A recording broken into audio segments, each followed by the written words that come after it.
Everybody, welcome to another episode of the Tech Loft Podcast. I'm your host, Sal, and we've got a few more stories to bring to you in this episode. But before we go on, I just want to remind everyone that this podcast is available on several different platforms, not just Google Podcasts or Apple Podcasts, and wherever you do find this show, please subscribe if you're on the appropriate if you are on your regular platform, subscribe, and if you're able to like the podcast, if you liked it, give it a like, and that's it. And share your favorite episodes on your social media platform. So for this episode, I picked up. I found three articles to share with you. We have news from LG. We also have what else do I have? We have some new privacy. I found an article on Apple and Google and privacy on their devices, and I also finally a old article I found regarding Fortnite in the family with your significant other. So stay tuned and let's get on with the show.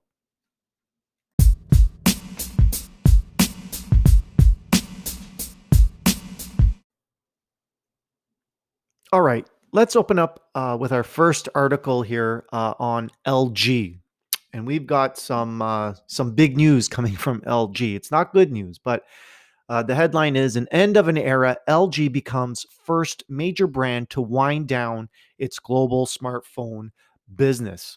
South Korean electronics giant LG Electronics has announced that it will no longer produce and sell smartphones after years of huge losses in a highly competitive market.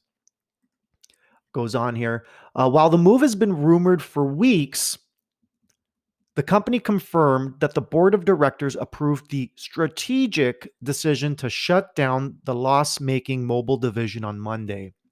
And this article is from April 5th.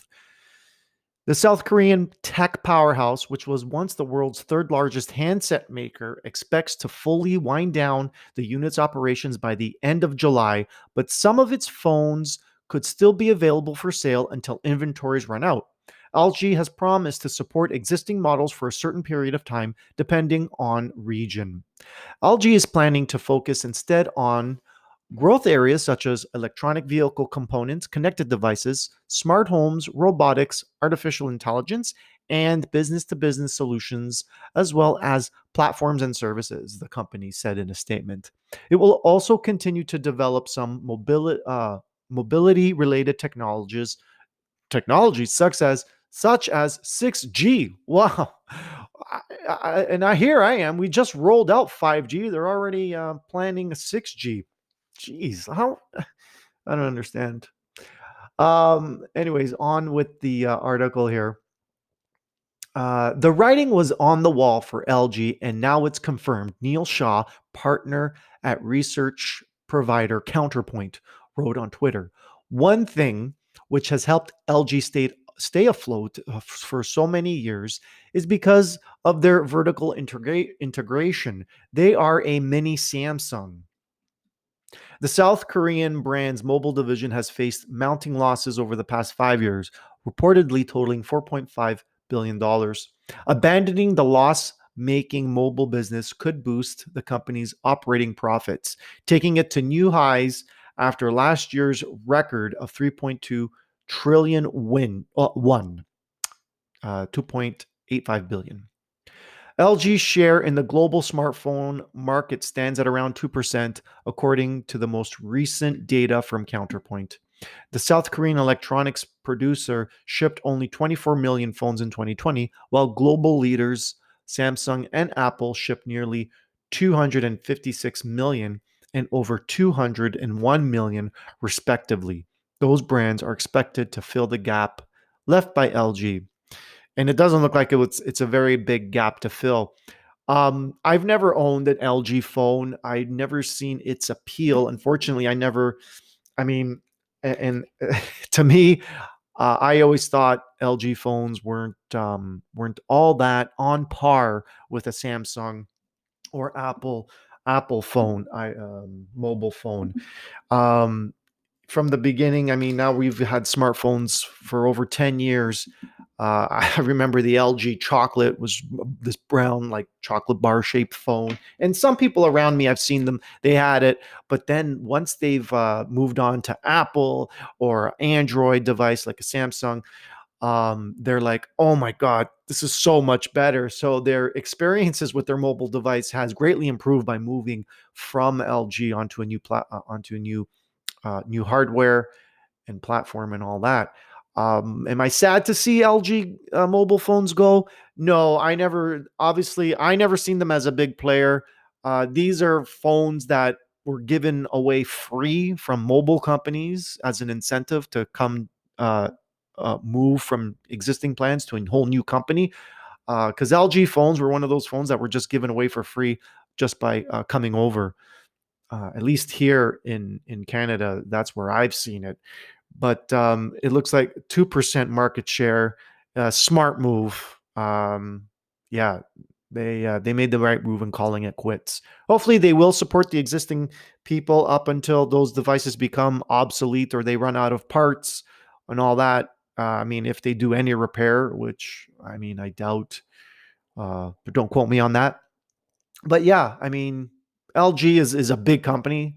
Like the article said, it's a mini Samsung, so they've got lots of other things to focus on and invest that money into money making operations. But yeah, there you go. LG mobile phones will no longer be a thing as they wave goodbye.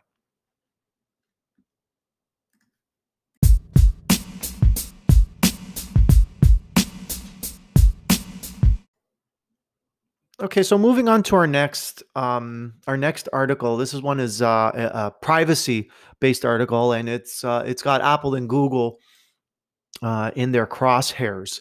So this article, Apple and Google both track mobile telemetry data despite users opting out. Now this is serious stuff here because users' privacy should be respected, but unfortunately, you've got these two popular uh, mobile operating systems that are really successful, and people they just love using their mobile devices. And these manufacturers, Apple and Google being software, but they have their Pixel phones. They just keep sucking and sucking information from your device. Let's get on with this article. So, Google's Pixel and Apple's iPhone both in privacy hot seat for siphoning mobile device data without consent.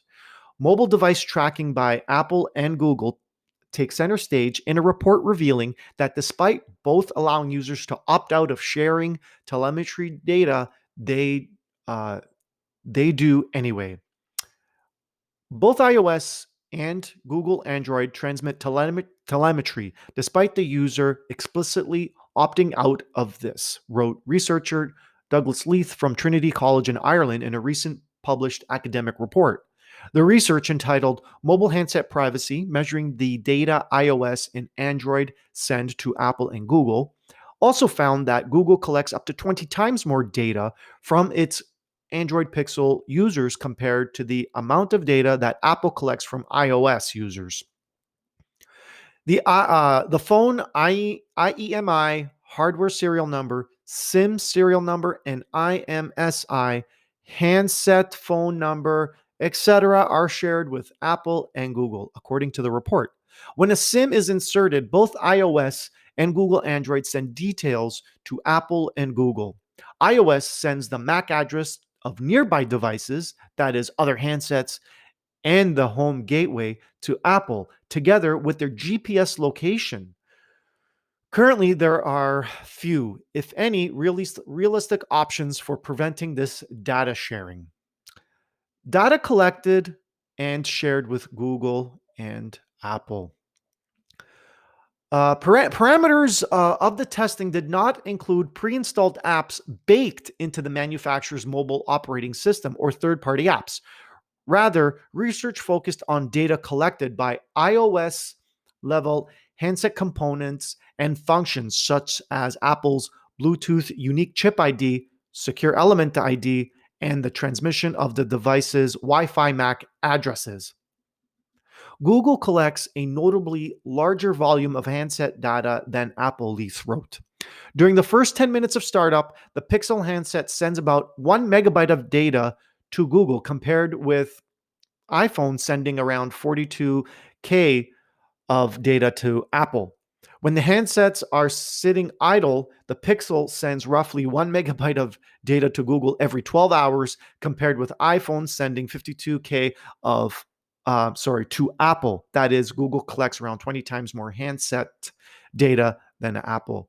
He noted that the operating systems connect to their back-end servers on average every 4.5 minutes, whether they're in use or not.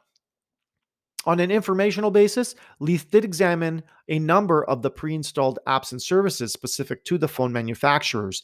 He noted that they also make network connections despite never having been opened or used.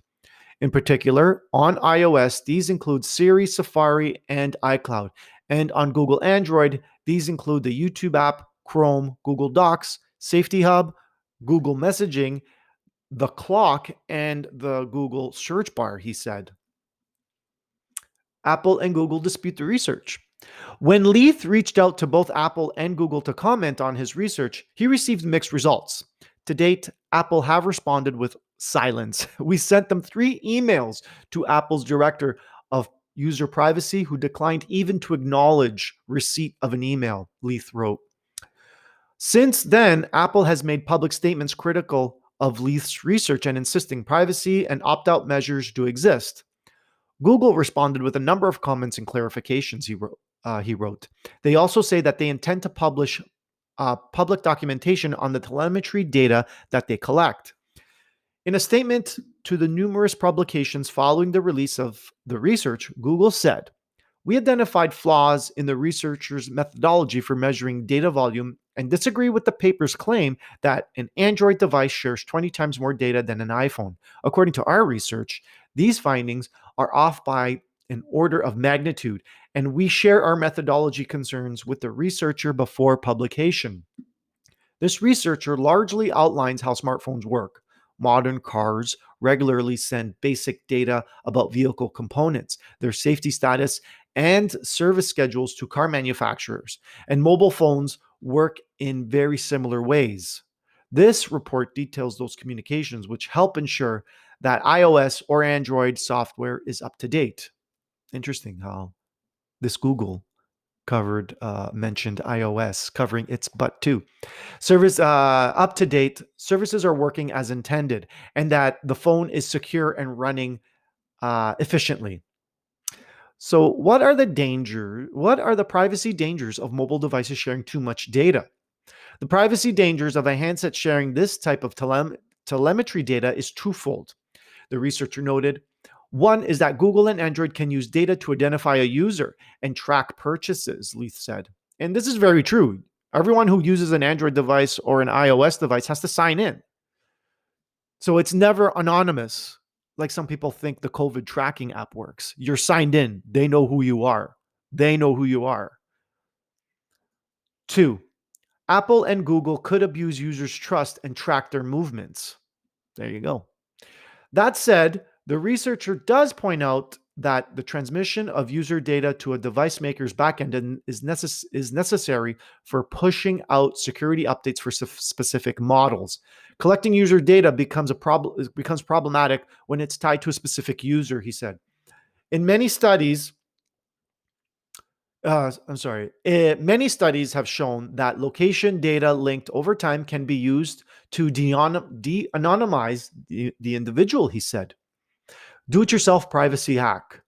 In the report, the author outlines a number of methods a user can take to avoid sharing mobile data. While he said there are no workaround options to prevent an iPhone from sharing data with Apple, there are steps Pixel users can take to prevent the vast majority of data sharing with Google. With Pixel, a user can choose to start up the phone with a network connection disabled, he said. Next, before the user enables the network connection, they can disable Google specific services such as Google Play, YouTube, YouTube before enabling the network connection. So that's pretty handy. And yeah, iPhone is pretty locked down. I am an iPhone user, and I got to say that I'm very close to swapping out my phone with, unfortunately, I'm sad to say, with a Pixel device. But the only reason is because there's an OS, a mobile OS called Graphene OS, and it only works with Pixel devices because of bootloader. There's a feature with the bootloader that you can lock it after putting in your custom ROM. So this is the reason why I would go Pixel, boot in, and load it up with a custom ROM, which is very easy to do now. And Graphene OS is a privacy-centric operating system with the number one concern being privacy. I'll probably try to do more on that in future episodes. But there you go. A lot of these guys talk about privacy. Privacy is number one. But it looks like there's a lot of data being sent to the home servers of Apple and Google. But Google comes back and says, hey, we need that. That information is important to us. So for updates and security and all that stuff. But I'm sure there's another way that that can be done in terms of mobile security. But anyways, that's what we got there for Google and Apple siphoning telemetry data from your mobile devices. All right, guys. And now for my final I thought this one would be a little bit entertaining. It's got to do with Fortnite. So here we go. So more and more couples are reportedly divorcing over Fortnite. Now, this article that I found was from January 27th of this year, 2021, but it dates back. This topic here dates back to 2018, and I haven't seen it before, but let's get on with it. I find it a little bit comical, but you know what? It must be a pretty serious thing. So Fortnite is a beautiful way to bring people together. Across the country, school cafeteria tables rumble with family circles discussing combat stats. Parents are hiring professional coaches to spend time with their kids, and thousands of streamers are entertaining the masses with their various gimmicks. Fortnite, like all good things, has a dark side, though, as hundreds of people learned throughout 2018. According to a recent report by UK divorce resource site Divorce Online, more than 200 couples filed for divorce in 2018, while citing Fortnite and addiction to other games as a reason for the split. A victory royale that is not, at least for the spouses on the receiving end of that negligence. These numbers equate to roughly 5% of the 4,665 petitions we have handled since the beginning of the year, and as one of the largest filers of divorce petitions in the UK is a pretty good indicator, a Divorce Online representative wrote. With the rise of digital media, addiction to games, social media, and other electronic distractions will likely stay a significant source of marital problems in the West. The World Health Organization established gaming disorder, otherwise referred to as gaming addiction, as a public health concern. Whereas the WHO states that gaming disorder must be established over the course of many months. One imagines a relationship between two partners might require far less strict guidelines, as at least one partner to recognize an issue. There's also the issue of money being spent on games like Fortnite. Research firm SuperData says that players spent $8.2 billion on digital games in July of 2018, with Fortnite sitting pretty at the top of all earners on console and the fifth on PC. Battle Royale games themselves have exploded in popularity in the last year, most notably the cartoony Fortnite and the more realistic Player Unknown's Battleground. Battle Royale modes are coming to Call of Duty, Black Ops 4, and Battlefield 5 in the coming months. So again, this article is a bit dated, but yeah, it gets pretty serious here when unfortunately, I'm gonna treat the electronic device as a whole as a distraction from family. And unfortunately, it does exist where one partner is always on their device, whether they're playing games or constantly trying to interact with social media. And the really sad part is when a child is on the other end here, um, where they're being neglected, where it's like they want to play with mom or dad, and unfortunately mom or dad will probably be like, okay, just give me a minute, I just want to finish up here, or go and play video games, or go play with your brother and sister or something like that.